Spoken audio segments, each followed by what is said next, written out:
Isha, sa sa ti ti, ta tu ne jong da, sa ko quang ga bu cho ta su đi, đi con chia sa tu lơ ko yi jong da tan thơ. Wow, có mềm lòng lá,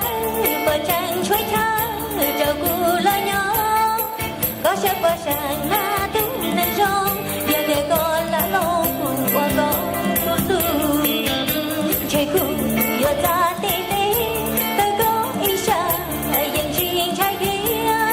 giờ sao tan cho khu cho kê lưu cho có tí tu mu có ta tiền đó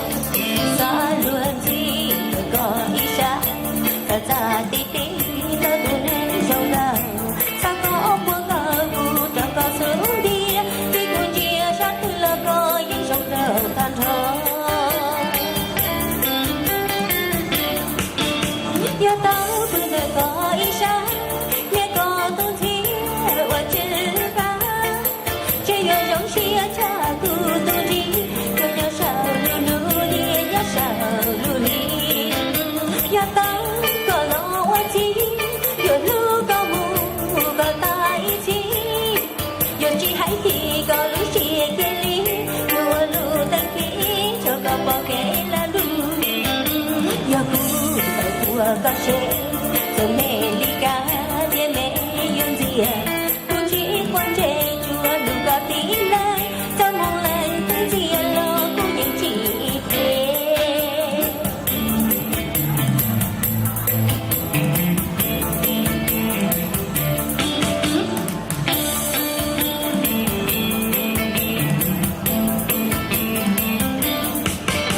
Giờ tao từ đời có Isha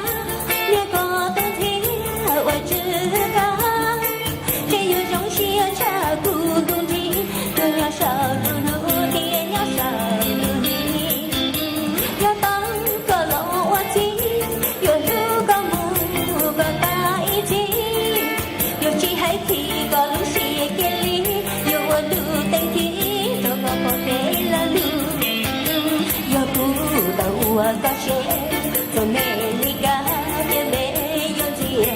cô chỉ quan trẻ chùa được con tí lan tâm hồn nàng tư gì lo cô những chị thế vô lưu có cho như cái một tuổi cũng trái vô chỉ lưu tư gì vô cha tí tí cả cô mẹ nên rong ráo lì còn lưu xuống đi mưa có cho nó lỡ thương.